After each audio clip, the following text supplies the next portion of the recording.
अस्सलाम वालेकुम 10 क्लास, कैसे हो? उम्मीद करता हूँ कि सारे आप लोग खैरियत से होंगे। मेरा बेटा जी आज एक नई वीडियो के साथ आप लोगों के सामने हाजिर हूँ। मेरा बेटा आज हम लोग क्या करेंगे, 10th की जो नई बुक है मैथ्स की, उसकी एक्सरसाइज नंबर 3.1 करेंगे। इससे पिछली वीडियो के अंदर मैंने मैट्रिसेस से मुतालिक जितनी इंट्रोडक्शन थी वो इससे पिछली वीडियो के अंदर अपलोड कर चुका हूँ कि मैट्रिसेस क्या होती हैं, उसकी डिफरेंट टाइप्स कौन कौन सी हैं। उसी चीज़ों को सामने रखते हुए हम लोग क्या करेंगे, आज एक्सरसाइज नंबर 3.1 जो है वो हम लोग स्टार्ट करेंगे। तो एक्सरसाइज नंबर 3.1 में जो सबसे पहला क्वेश्चन है वो क्या है, right the number of rose and column in each matrix. Her matrix के अंदर क्या करना है, रोज और कॉलम लिखने हैं कि नंबर ऑफ रोज और नंबर ऑफ कॉलम्स कितने कितने हैं। तो देखो सबसे पहले इस मैट्रिक्स की बात करते हैं। तो इसमें देखो रोज कितनी है मेरे पास।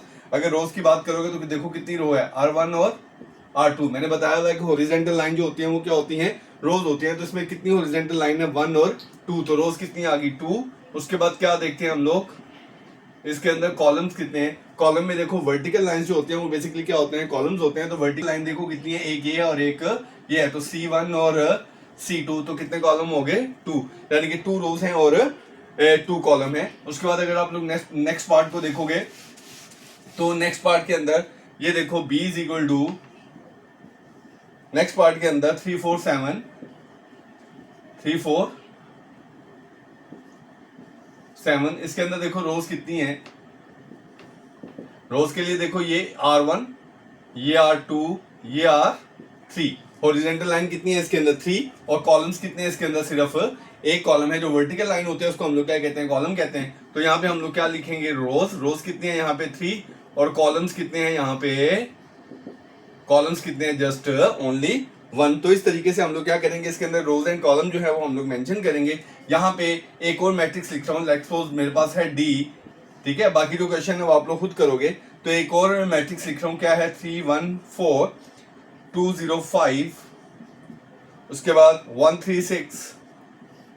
तो मेरा बेटा देखो इसके अंदर रोज देखोगे ये क्या आ गई, R1 R2 और R3। कॉलम देखो C1 C2 और C3। तो नंबर ऑफ रोज कितनी आ गई इसके अंदर, रोज इज इक्वल टू 3। और कॉलम्स कितने आ गए इसके अंदर, कॉलम्स इज इक्वल टू 3। जितनी रोज हैं उतने ही कॉलम्स हैं। तो इसका मतलब ये हुआ कि हॉरिजॉन्टल लाइन जो होती है उनको हम लोग क्या बोलते हैं, इसके अंदर रोज बोलते हैं। और जो वर्टिकल लाइंस होते हैं उसको हम लोग क्या कहते हैं, कॉलम्स बोलते हैं। ये क्या है, क्वेश्चन नंबर 1। तो 3.1 का जो क्वेश्चन नंबर 1 है वो आप लोग सारे का सारा ऐसे ही करना है, जिसके अंदर आप लोगों ने क्या करना है, डिफरेंट मैट्रिसेस के रोज और कॉलम बताने हैं कि इसमें रोज कितनी है और कॉलम्स कितने हैं। उसके बाद हम लोग क्या करेंगे, क्वेश्चन नंबर 2 क्या करेंगे।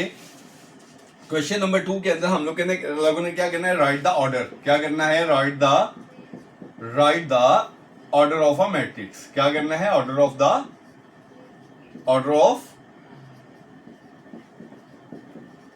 ऑफ मैट्रिक्स में देखो पहला मैट्रिक्स है मेरे पास, let's suppose a is equal to क्या है, 1 एंड 0, 1 एंड 0। ऑर्डर लिखते हुए हमने देखना है कि इसके अंदर रोज कितनी है। अगर देखोगे एक रो है, 2 रो है और कॉलम्स कितने हैं, एक कॉलम है। कितनी रोज है इसके अंदर, 2 रो, एक ये वाली और एक ये वाली। और कॉलम कितने हैं इसके अंदर, एक है। तो इसका भी क्या लिखना है हमने, ऑर्डर क्या होगा, पहले हम लोग क्या लिखते हैं, रोज कितनी है इसके अंदर, 2। कितनी रोज है इसके अंदर, 2। तो ऑर्डर में क्या लिखेंगे, 2। फिर लिखेंगे बाय लिखने के बाद क्या लिखेंगे इसके अंदर, नंबर ऑफ कॉलम्स कितने हैं। तो नंबर ऑफ कॉलम्स कितने हैं इसके अंदर, ओनली 1। तो ऑर्डर क्या हो गया उसका, 2/1। इसी तरह अगर एक क्वेश्चन है B is equal to, B के अंदर देखो 3 और 4 है, 3 और 4 है। तो देखो इसके अंदर रोज कितनी है, एक रो है, कॉलम कितने हैं, 2 कॉलम है। तो इसका ऑर्डर क्या बन जाएगा, 1।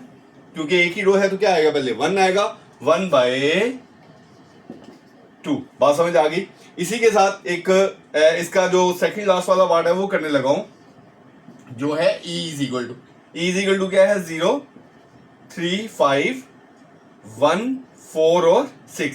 अगर इसके अंदर देखते हो तो कितनी रोज हैं, R1 R2 और R3। कॉलम कितने हैं, C1 और C2। तो इसका ऑर्डर क्या बनेगा, 3/2। क्योंकि 3 रोज हैं, इससे पहले क्या आ गया, 3 आ गया, बाय 2 आ गया। क्योंकि कितने कॉलम्स हैं इसके अंदर, 2 कॉलम है। तो उसका जो ऑर्डर बनेगा वो मेरे पास क्या बनेगा, 3/2। तो इस तरीके से आप लोग करोगे, सारे का सारा क्वेश्चन नंबर 2 जो है वो आप लोग इसी तरीके से कंप्लीट करोगे। उसके बाद हम लोगों ने क्या लिखना है, क्वेश्चन नंबर 3। क्वेश्चन नंबर 3 में हम लोगों ने क्या देखना है, कौन सा मैट्रिक्स किसके इक्वल है, कौन सा मैट्रिक्स किसके इक्वल है। तो इक्वल मैट्रिक्स में मैंने बताया हुआ कि जिसका क्या हो, नंबर ऑफ एलिमेंट भी सेम हो और ऑर्डर भी सेम हो, उसे हम लोग क्या कहते हैं, इक्वल मैट्रिक्स। यहां पे देखो टोटल से एक ए मैट्रिक्स दिया हुआ है। ए मैट्रिक्स देखो क्या है, 0 4 3 1 उसके बाद एक मैट्रिक्स दिया हुआ है उसने बी क्या है 9 और -7, और एक मैट्रिक्स दिया हुआ है उसने सी क्या है मेरे पास 2 मल्टीप्लाई बाय 3, 2 मल्टीप्लाई बाय 3, 2 - 1, फिर एक है 2 मल्टीप्लाई बाय 2, फिर क्या है 4 - 2, फिर क्या है मेरे पास 4 + 4, फिर क्या है 3 + 0। ये सी मैट्रिक्स दिया हुआ है। उसके बाद उसने डी मैट्रिक्स दिया हुआ है। डी मैट्रिक्स देखो क्या है 5 + 4 और -8 + 1, और फिर उसने एक मैट्रिक्स दिया हुआ है डी क्या है मेरे पास 6 4 8 1 2 3, फिर एक मैट्रिक्स दिया हुआ है उसने एफ 3 - 3 3 + 1 और 1। इसके अंदर हम लोगों ने क्या देखना है, क्वेश्चन नंबर 3 है जिसमें हम लोगों ने क्या करना है, इसमें इक्वल मैट्रिक्स ढूंढने हैं कि इक्वल मैट्रिक्स कौन सा मैट्रिक्स किसके इक्वल है। सबसे पहले देखो हम लोगों ने देखना है ए = क्या है 0 3 4 1। अब देखो 0 3 4 1 क्या है, पहला एलिमेंट यहाँ पे 0 है, इसका क्या पहला एलिमेंट 0 है, नहीं, इसका मतलब ये इसके इक्वल नहीं हो सकता। इसका पहला एलिमेंट क्या है 2 मल्टीप्लाई बाय 3 6, तो इसका मतलब है ये इसके इक्वल भी नहीं हो सकता। ये क्या है 5 + 4 9, तो ये भी इसके इक्वल नहीं हो सकता। अब ये क्या है 6 और ये क्या है 0, तो ये भी इक्वल नहीं है। तो अगर इसको देखो 3 - 3, तो ये क्या है 0, क्या है 0 0, राइट, फिर 3 3 4 4 और 1, इसका मतलब है ए = किसके है एफ के। सिर्फ हमने इक्वल मैट्रिक्स लिखते हैं कि कौन से मैट्रिक्स आपस में इक्वल है, तो ए = किसके है एफ के। और अगर देखोगे बी = किसके है डी के, बी = किसके है डी के, क्योंकि देखो इधर भी क्या है 9 और -7, तो इधर भी क्या आएगा 5 + 4 9 और -8 + 1 क्या आ गया -7, तो बी = किसके है डी के। और अगर देखोगे सी जो है सी इक्वल है किसके ई के, क्योंकि पहला 2 3 = 6, इसका भी 6 है, 2 - 1 इसका भी 1 है,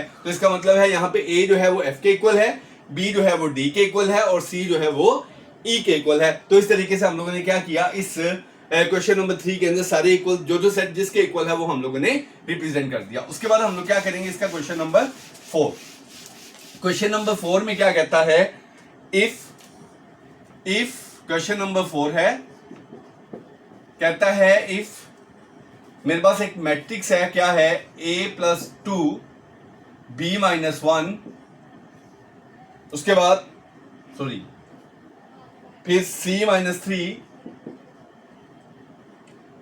d + 4, ये मैट्रिक्स इक्वल है किस मैट्रिक्स के, इस मैट्रिक्स के 5 6 8 और 4। और क्या कहते हैं, वैल्यू फाइंड करो किसकी, ए की वैल्यू फाइंड करनी है, सी की वैल्यू फाइंड करनी है, बी की वैल्यू फाइंड करनी है और डी की वैल्यू फाइंड करनी है। तो यहाँ पे देखो दोनों मैट्रिसेस बराबर हैं, दोनों मैट्रिसेस बराबर हुए तो इसका मतलब है इसका पहला एलिमेंट इसके पहले एलिमेंट के बराबर हुआ, यानी कि a + 2 इक्वल हुआ किसके 5 के। इसका दूसरा एलिमेंट इसके इक्वल हुआ c - 3 = हुआ 8 के। उसके बाद ये इक्वल हुआ किसके b - 1 = हुआ 6 के, और d + 4 जो है ये इक्वल हुआ किसके 4 के। Is it clear. अब यहां देखो मेरा बेटा, इसमें से a निकाल लेते हैं। a निकालने के लिए 2 को क्या करूंगा, उधर ले जाऊंगा, तो a = क्या आ गया 3। उसके बाद यहां देखो c निकालना है, c के लिए 3 उधर ले जाओगे, 8 + 3, c = क्या आ गया 11। अब इसमें से b निकालना है, b के लिए 1 उधर चला गया, तो b = क्या आ गया 7। और अगर इधर देखोगे d निकालना है, तो d के लिए 4 उधर चला जाएगा -4, तो d = क्या आ गया 0 आ गया। तो इस तरीके से हम लोगों ने दोनों मैट्रिक्स को इक्वल रख के क्या कर लिया, a की वैल्यू भी निकाल ली, c की भी निकाल ली, b की भी निकाल ली और d की भी निकाल ली। ये क्या था हमारे पास क्वेश्चन नंबर 4। उसके बाद हम लोग क्या करेंगे, क्वेश्चन नंबर 5। मेरा बेटा क्वेश्चन नंबर 5 के अंदर भी उसने मैट्रिसेस दिया हुआ है, कौन कौन सा, एक दिया उसने 2x + 1 और 7 4 और 5, ये इक्वल है किसके 9 7 4 और y। अब इसमें से वैल्यू फाइंड करनी है हमने किसकी, x और y की। अब ये दोनों मैट्रिसेस क्या हैं, बराबर हैं, तो बराबर का होने का मतलब क्या हुआ कि इसका पहला एलिमेंट इसके इक्वल है, यानी कि एक तो हमने x निकालना है, तो x कहां है पहले एलिमेंट में, तो इसका देखना है पहले एलिमेंट के सामने वाला एलिमेंट कौन सा है 9, तो क्या लिखूंगा 2x + 1 = 9। और इधर देखो दूसरी वैल्यू कौन सी हमने लिखनी है y की, तो y की जगह पे क्या लिखा हुआ है 5, तो y इज इक्वल टू क्या आ गया, y इज इक्वल टू 5। और यहां पे हमने x निकाल लेते हैं 2x, 1 उधर जाके -1 और x इज इक्वल टू 8/2 क्या आ गया मेरे पास 4 आ गया। तो इस तरीके से दोनों को इक्वल रख के हमने x की वैल्यू भी निकाल ली और y की वैल्यू भी निकाल ली। ये क्या था क्वेश्चन नंबर 4 और क्वेश्चन नंबर 5। अब हम लोग क्या करेंगे इसका क्वेश्चन नंबर 6 और क्वेश्चन नंबर 7। तो मेरा बेटा क्वेश्चन नंबर 6 देखें। क्वेश्चन नंबर 6 क्या दिया उसने, a प्लस बी, फिर 3b प्लस 2, उसके बाद 2d माइनस 1 और फिर दिया उसने 4। ये इक्वल है किसके 10 11 5 और c। और क्या कहते हैं वैल्यू फाइंड करो किसकी, a की भी, b की भी, c की भी और d की भी। पहले क्या लिखते हैं हम लोग, a plus B is equal to 10, उसके बाद 2d minus 1 is equal to 5, फिर 3b plus 2 is equal to 11 और यहाँ पे c इज इक्वल टू किसके है हमारे पास, सीधा सीधा नजर आ रहा है c इज इक्वल टू जो है वो किसके बराबर है 4 के। अब हम लोगों ने क्या करना है, a की, b की और c की वैल्यू निकालनी है और d की वैल्यू निकालनी है। तो सबसे पहले हम d की निकाल लेते हैं। d की निकालने के लिए देखो मेरा बेटा -1 को उधर ले जाऊंगा, क्या हो जाएगा +1, d इज इक्वल टू 6/2। तो d की वैल्यू क्या आ गई मेरे पास 3, d की वैल्यू मैंने निकाल ली, c की निकल आई है, c इज इक्वल टू 4 है, d इज इक्वल टू 3 है। अब इसमें से b की वैल्यू निकाल लेते हैं। b की वैल्यू निकालने के लिए 2 को मैंने क्या किया उधर ले गया, 3b माइनस 1 माइनस 2, तो b इज इक्वल टू -1/3 आ गया, क्योंकि 3 यहां मल्टीप्लाई कर रहा था, इधर आके डिवाइड हो गया। क्लियर। अब मैंने यहां से b की भी निकाल ली। अब यहां से क्या करेंगे, a की निकालेंगे। a की निकालने के लिए यहां देखो, a की निकालने के लिए 3b, बेटा यहां पे गलती हुई, यहां पे क्या था 11 था, 11 माइनस 2 क्या आ गया 9, और 9 को डिवाइड करोगे तो क्या आ जाएगा -3।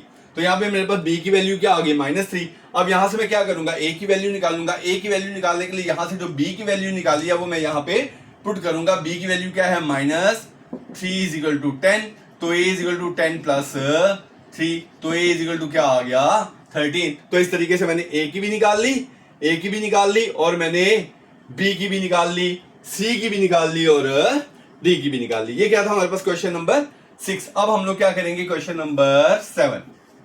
क्वेश्चन नंबर 7 में फिर दो मैट्रिक्स दिए हुए हैं उसने, p plus Q 11 5, p minus 2q equal है ये किसके 6 11 5 और 0। पहले क्या लिखूंगा, p plus q is equal to 6 is equal to 6। इसमें से p की वैल्यू निकाल लूंगा, 6 माइनस q को उधर लेके गया तो क्या हो गया -6। अब दूसरी वैल्यू निकाल लेते हैं, p minus 2q is equal to 0। यहाँ पे p मैंने क्या निकाला है 6 माइनस q, तो p की जगह पे क्या लिखूंगा 6 minus q minus 2k, 2q is equal to 0। 6 उधर चला गया, माइनस q और 2q क्या हो गया -3q इज इक्वल टू 6 उधर जाके -6। मेरा बेटा इधर कर लेता हूं -6। अब यहां क्या आ गया, q is equal to -6 divided by -3, तो q इज इक्वल टू क्या आ गया -6 डिवाइडेड बाय -3 क्या आ गया मेरे पास 2 आ गया। q क्या आ गया मेरे पास 2 आ गया। अब ये जो q की वैल्यू 2 आई है उसको मैं कहां पुट कर लूंगा, यहां पे p इज इक्वल टू क्या है, p is equal to 6 minus 2 आ गया, तो p की वैल्यू क्या आ गई मेरे पास 4। तो मैंने क्या निकाल लिया, q भी निकाल लिया और मैंने यहाँ पे p भी निकाल लिया। Is it clear. ये क्या था हमारे पास एक्सरसाइज नंबर 3.1 का क्वेश्चन नंबर 6 और क्वेश्चन नंबर 7। तो एक्सरसाइज नंबर 3.1 जो है वो हमारी कंप्लीट हो गई। अब हम लोग क्या करेंगे एक्सरसाइज नंबर 3.2।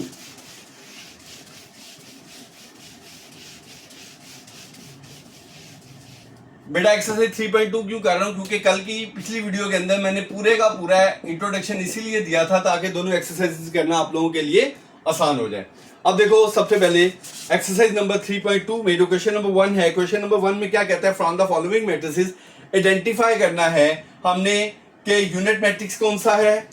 ये देखो ए दिया हुआ है क्वेश्चन नंबर 1 में, ए दिया हुआ है उसने क्या 5 7 8, बी दिया हुआ है उसने इज इक्वल टू 0, सी दिया हुआ है उसने 1001, डी है हमारे पास 0000, ई है हमारे पास 608 और एफ है हमारे पास 7 1 और 9। हमने कौन कौन से मैट्रिसेस बताने हैं? Identity matrix, row matrix, column matrix और नल मैट्रिक्स। सबसे पहले ए को देखो। ए क्या है? Row matrix. क्यों रो मैट्रिक्स है? क्योंकि इसके पास सिर्फ एक रो है। जिसके पास सिर्फ एक रो हो उसे हम लोग क्या कहते हैं? Row matrix. तो इसके साथ मैं क्या लिख देता हूं? आर। ये हो गया रो मैट्रिक्स। अब ये क्या है? जीरो। तो जिसके एलिमेंट जीरो के इक्वल हो उसे हम लोग क्या कहते हैं? Null matrix. तो इसको मैं क्या लिख लेता हूं? एन। और जिसमें डायगोनल इक्वल टू 1 हो, मैंने बताया हुआ जिसमें डायगोनल के अलावा बाकी एलिमेंट जीरो हो और डायगोनल इक्वल टू 1 हो तो वो क्या होता है? आइडेंटिटी आई। आइडेंटिटी क्या हुआ? आई। इसको आइडेंटिटी लिखेंगे। ये भी आपके सामने है। कौन सा हुआ? नल। ये क्या हुआ? Column matrix. क्योंकि इसमें सिर्फ एक कॉलम है और जिसके अंदर सिर्फ एक कॉलम हो उसे हम लोग क्या कहते हैं? Column matrix. और एफ भी क्या है मेरे पास? Column matrix. क्योंकि इसके पास भी कितने मैट्रिसेस हैं और कितने कॉलम है? सिर्फ एक कॉलम है, इसे इसको भी हम लोग क्या कहते हैं? कॉलम मैट्रिक्स का नाम देते हैं। ये क्या हो गया हमारे पास? Question number 1। अब हम लोग क्या करेंगे? Question number 2। क्वेश्चन नंबर 2 में भी हम लोगों ने क्या करना है? क्या क्या बताना है? बताना है कि आइडेंटिफाई करना है रो मैट्रिक्स। वो मैंने आपको बता दिया हुआ है। अब देखो, अगर ए को देखो क्वेश्चन नंबर 2 में ए इज इक्वल टू क्या है? 534। बी इज इक्वल टू क्या है? 1461। सी इज इक्वल टू क्या है? 3054। 8 - 2। डी इज इक्वल टू क्या है? 52 - 57। ई इज इक्वल टू क्या है? 345 210। डी इज इक्वल टू क्या है? ई के बाद F, sorry, F is equal 5 - 3 और 7। जी इज इक्वल टू क्या है?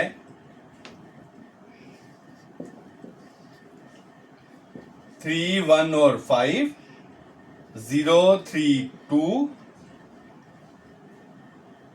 1 4 -3 और h इज इक्वल टू क्या है? 3 4 5 5 4 2। इसमें हम लोगों ने क्या क्या बताना है? एक तो हम लोगों ने बताना है इसके अंदर row and column, square, rectangular matrices. ठीक है, सबसे पहले इसको देखो। ये कॉलम भी है, ये कॉलम भी है और इसको हम रेक्टेंगुलर भी कहते हैं। रेक्टेंगुलर क्यों कहते हैं? कॉलम क्यों कहते हैं? क्योंकि इसके अंदर सिर्फ एक कॉलम है। रेक्टेंगुलर क्यों कहते हैं? क्योंकि मैंने बताया था कल कि जिसके रोज और कॉलम आपस में बराबर ना हो उसे हम लोग क्या कहते हैं? रेक्टेंगुलर मैट्रिसेस भी कहते हैं। तो देखो, इसके अंदर 3 रोज हैं और एक कॉलम है, तो रो और कॉलम आपस में बराबर नहीं है, तो इसका मतलब है ये कॉलम भी है और रेक्टेंगल भी है। अगर इसको देखोगे तो इसके अंदर क्या है? रोज एंड कॉलम इक्वल है। जितनी रोज है उतने ही कॉलम है। 2 ही रोज है और 2 ही कॉलम है। इसको क्या बोलेंगे हम लोग? स्क्वायर। अगर इसको देखोगे तो इसमें रोज और कॉलम आपस में बराबर नहीं है। इसके अंदर 2 रोज है और 3 कॉलम है, तो ये क्या हुआ? रेक्टेंगुलर। क्या हुआ? रेक्टेंगुलर। और अगर इसको देखोगे तो इसमें रोज एंड कॉलम आपस में बराबर है, तो ये क्या हुआ? स्क्वायर। इसमें देखोगे रोज और कॉलम आपस में बराबर नहीं है, तो ये क्या हुआ? रेक्टेंगुलर। क्या हुआ? रेक्टेंगुलर। और अगर इसको देखोगे तो ये क्या हुआ? रो भी हुआ, क्योंकि उसके अंदर एक रो है, रो भी है, और इसको क्या बोलेंगे? रेक्टेंगुलर भी बोलेंगे। ठीक है, क्योंकि एक रो है इसलिए इसको रो भी बोलेंगे। और रेक्टेंगुलर क्यों है? क्योंकि रोज और कॉलम आपस में बराबर नहीं है। अगर इसको देखोगे इसको क्या बोलेंगे? स्क्वायर, क्योंकि रोज और कॉलम आपस में क्या है? बराबर है। 3 ही रोज है और 3 ही कॉलम है, इसलिए ये क्या हुआ? स्क्वायर। अगर इसको देखोगे तो ये क्या है? रेक्टेंगल है। क्यों? क्योंकि रोज और कॉलम आपस में इक्वल नहीं है। इस तरीके से हमने क्वेश्चन नंबर 2 में क्या किया? आइडेंटिफाई किया कि रेक्टेंगुलर कौन सा है, स्क्वायर कौन सा है, कॉलम कौन सा है और रो मैट्रिक्स कौन सा है।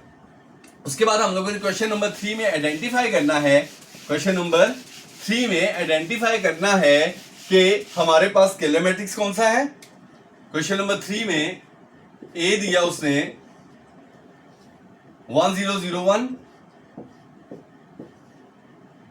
बी दिया है उसने 5005, सी दिया उसने 300 और 0, उसके बाद डी दिया उसने 706 और सॉरी 0 और 6, और ई दिया उसने 200 और 2। आइडेंटिफाई करना है डायगोनल, आइडेंटिटी और स्केलर। यहां देखो डायगोनल में जो है एंट्री कौन सी है, 1 है, यानी कि दोनों डायगोनल्स की एंट्रीज कौन सी है, 1 है, तो इसे हम लोग क्या कहते हैं, आइडेंटिटी। और मैंने क्या बोला था, आइडेंटिटी को रिप्रेजेंट करेंगे आई से।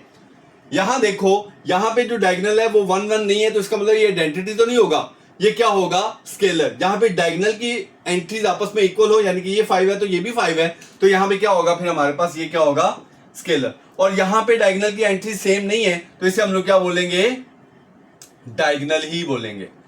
क्या बोलेंगे इसको, डायगोनल बोलेंगे। और यहां पे भी देखो एंट्रीज इक्वल नहीं है, तो इसे भी क्या बोलोगे, डायगोनल। और यहां पे एंट्री सेम है, तो इसे क्या बोलोगे, स्केलर बोलोगे। क्लियर, बात समझ आ गई, ठीक है। तो इस तरीके से हमने लेटर सेपरेट कर लिए, क्या, आइडेंटिटी भी, स्केलर भी और डायगोनल भी। Is it clear. ये था हमारे पास क्या, एक्सरसाइज नंबर 3.2 का क्वेश्चन नंबर 3। अब हम लोग क्या करेंगे, इसका क्वेश्चन नंबर 4 करेंगे। क्वेश्चन नंबर 4 में क्या है, find the transpose, find the transpose. कल मैंने बेटा जी क्वेश्चन नंबर 4 में हमने ट्रांसपोज निकालना है। ट्रांसपोज के लिए मैंने बताया था कल कि हम लोग क्या करेंगे, 2 3 4 और 5 इसका ट्रांसपोज निकालना है। ट्रांसपोज के लिए मैंने बताया था कि रोज को क्या बना देंगे हम लोग, कॉलम बना देंगे, या तो रोज को कॉलम बना देंगे या कॉलम को रोज बनाएंगे। तो यहाँ पे रो को क्या करेंगे, कॉलम बनाएंगे, 2 3 और 4 और 5। क्लियर, एक क्वेश्चन हो गया। उसके बाद यहाँ पे देखो बी है, बी इज इक्वल 3 7 6, तो क्या करेंगे, इसके ट्रांसपोज में हम ये जो कॉलम है, इस कॉलम को क्या बनाएंगे, रो बना देंगे। तो यानी क्या हुआ, या तो हम लोग कॉलम को रो बना देंगे या रो को कॉलम बना देंगे। तो इस तरीके से बाकी जो 2 पार्ट हैं उसके भी ट्रांसपोज आप लोग खुद फाइंड करोगे। क्लियर। उसके बाद find the negative of the following matrices. Question number 5 में क्या करना है, हमने मैट्रिसेस के नेगेटिव फाइंड करने हैं। लेट्स सपोज क्वेश्चन नंबर 5 है, ए दिया उसने, क्या है, -3 0 5 और 6। इसका क्या निकालना है, नेगेटिव। नेगेटिव में क्या होगा, इनके सिंबल चेंज कर दोगे, जो माइनस है वो क्या हो जाएगा, प्लस, और जो प्लस है वो क्या हो जाएगा, माइनस हो जाएगा। इसे हम लोग क्या कहते हैं, नेगेटिव कहते हैं। तो नेगेटिव में क्या लगाओगे, इसके साथ नेगेटिव लगाओगे, अंदर वालों के सिंबल क्या करोगे, चेंज कर दोगे। अगर माइनस है तो प्लस कर दोगे, प्लस है तो माइनस कर दोगे। इज इट क्लियर, बात समझ आ गई। ये क्या था हमारे पास क्वेश्चन नंबर 5, और इसके अगले 2 पार्ट जो है वो आप लोग खुद करेंगे, उनके नेगेटिव आप लोग खुद फाइंड करेंगे। उसके बाद क्वेश्चन नंबर 6 देखो, क्वेश्चन नंबर 6। क्वेश्चन नंबर 6 में ए मैट्रिक्स दिया उसने, ए क्या है हमारे पास 2 4 3 5, और एक मैट्रिक्स उसने बी दिया है, बी क्या है हमारे पास 7 5 6 8। क्या निकालना है हम लोगों ने, पहले इसको देखो, क्या कहता है कि ए का फुल ट्रांसपोज इक्वल है किसके, ए के लेफ्ट हैंड साइड करते हैं। लेफ्ट हैंड साइड में ए का ट्रांसपोज, तो पहले क्या फाइंड करेंगे, ए का ट्रांसपोज फाइंड करेंगे। पहले क्या निकालेंगे, ए का ट्रांसपोज क्या होगा, रो कॉलम बन जाएगी, 2 3 और यहाँ पे 4 और 5। क्लियर, क्या बन गया, मैंने रो को, इस रो को भी कॉलम बना दिया, इस रो को भी कॉलम बना दिया। क्लियर। अब क्या करना है, इस ट्रांसपोज का दोबारा ट्रांसपोज लेना है। तो देखो ए ट्रांसपोज का ट्रांसपोज इज इक्वल, क्या आ गया, फिर रो को कॉलम बना दिया और इस रो को भी कॉलम बना दिया। तो आंसर देखोगे किसके बराबर आ जाएगा, दोबारा ए वाला ही आंसर आ गया। तो इज इक्वल टू क्या हो गया, ए ट्रांसपोज का ट्रांसपोज इज इक्वल किसके आ गया, एक। Is it clear. इसी तरह दूसरा पार्ट भी आप लोग खुद करोगे, उसमें हमने क्या करना है, बी ट्रांसपोज का ट्रांसपोज किसके इक्वल करना है, बी के इक्वल करना है। तो मेरा बेटा ये पार्ट आप लोग खुद करने की कोशिश करोगे। क्लियर। तो ये क्या हो गया हमारे पास क्वेश्चन नंबर 5। उसके बाद 6, उसके बाद हम लोग क्या करेंगे, इसका क्वेश्चन नंबर 7। क्वेश्चन नंबर 7 में कहता है कि मेरे पास मैट्रिक्स है, एक एल मैट्रिक्स है। कौन सा मैट्रिक्स है, एल मैट्रिक्स है, 2 3 4 3 -2 5 450। ये मैट्रिक्स है मेरे पास, और क्या कहते हैं, प्रूफ करो कि ये मैट्रिक्स क्या है, सिमेट्रिक है। क्या, कौन सा मैट्रिक्स है ये, सिमेट्रिक है। तो सिमेट्रिक को देखने के लिए देखो मैंने क्या बताया था कि इसका क्या लेंगे, ट्रांसपोज। सिमेट्रिक को देखने के लिए क्या लेंगे, इसका ट्रांसपोज, और ट्रांसपोज में क्या करेंगे, इस रो को क्या बनाएंगे, कॉलम 2 3 4, 3 माइनस 2 5, फिर 4 5 और 6। देखो इस रो को भी मैंने कॉलम बना दिया, इस रो को भी मैंने कॉलम बना दिया, इस रो को भी मैंने क्या किया, कॉलम बना दिया। अब बनाने के बाद देखो जब मैंने एल का ट्रांसपोज लिया तो इसका आंसर भी वही आया जो हमारे पास एल था। तो यहां पे मैं क्या लिख सकता हूं, एल का ट्रांसपोज इज इक्वल टू किसके है, एल के। एल का ट्रांसपोज किसके इक्वल है, एल के। सो इट इज, अगर उसका ट्रांसपोज उसी के बराबर आए तो उसको हम लोग क्या कहते हैं, symmetric. So it is symmetric. Is it clear. तो ये क्या था मेरे पास बेटा जी, आज की इस वीडियो के अंदर हम लोगों ने क्या किया, एक्सरसाइज नंबर 3.1 और एक्सरसाइज नंबर 3.2 की। उम्मीद करता हूं कि आपको बहुत अच्छे से समझ आई होगी। तो मेरा बेटा आप लोगों से इजाजत चाहूंगा। अल्लाह हाफिज, अल्लाह आप लोगों का हामी हो नासिर हो। Thank you.